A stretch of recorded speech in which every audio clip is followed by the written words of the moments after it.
حضور صلی اللہ علیہ وسلم کی حدیث ہے کہ جب مال میں دیکھنا ہو تو اپنے سے کمتر کو دیکھو، جب کمتر کو دیکھو گے اللہ کا شکر ادا کرو گے۔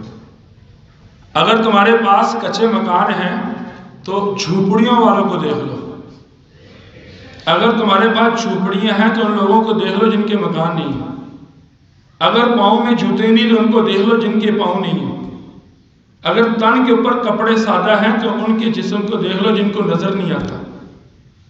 تو اگر صحت ہے، مالداری نہیں ہے، تو ہسپتال میں جا کر مریضوں کو دیکھ لو کہ جو تھوڑی تھوڑی سانس لینے کے لیے ہزاروں روپے خرچ کر رہے ہیں اور ذلیل ہو رہے ہیں، اور ہمارے اوپر کوئی کھپت نہیں ہے اور ہم بڑے سکون سے سانس لے رہے ہیں اور کبھی زبان سے اللہ کی ناشکری نہیں نکلے گی۔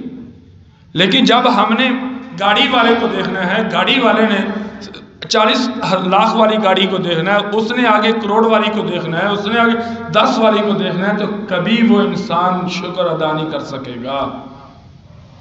اور فرمایا کہ دین کے اندر اگر دیکھنا ہے تو اپنے سے بڑے آدمی کو دیکھو۔ ہماری بات قسمتی یہ ہے کہ دین کے اندر ہم دیکھتے ہیں چور کو، اور دیکھو یہ فلانا آدمی نمازیں بھی پڑھتا ہے، چوریاں بھی کرتا ہے، وہ خدا دے بندے تو فلانے بندے نے ضروری دیکھنا، تو کسی اللہ والے نے دیکھنا، تو نبی نے دیکھ لے، نبی نے نماز پڑھی۔ ہاں جی جناب آپ قرآن کیوں نہیں پڑھتے ہو؟ دیکھو یہ قاری کی کچھ نہیں کرتے، تم نے قاریوں کو ضروری دیکھنا، یہ اللہ کی کتاب ہے، اللہ کی کتاب سمجھ کے پڑھو۔ یعنی دین کے اندر ہم ہمیشہ اس آدمی کو دیکھتے ہیں جو کرپٹ ہوتا ہے، اور پھر خود عمل نہیں کرتے، اس کو نشانہ بنا کر اپنی جان چھڑوا لیتے ہیں۔ کئی دفعہ بات ہوئی اس بات پہ کہ یار نماز پڑھا کرو، کہتے ہیں کر صاحب معاملات اچھے ہوں تو نماز کافی ہے، نماز کی ضرورت نہیں، تم اپنے معاملات صاف کرو، ٹھیک ہو گئی، ایک پاسے ہو گئی۔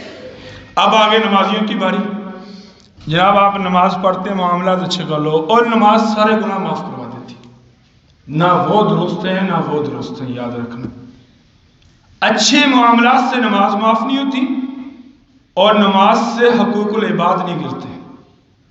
نماز بھی ضروری ہے اور حقوق العباد بھی ضروری ہے۔ دین ایک چیز کا نام نہیں ہے، دین انسان کی 24 گھنٹے کی زندگی سنت کے مطابق گزارنے کا نام ہے۔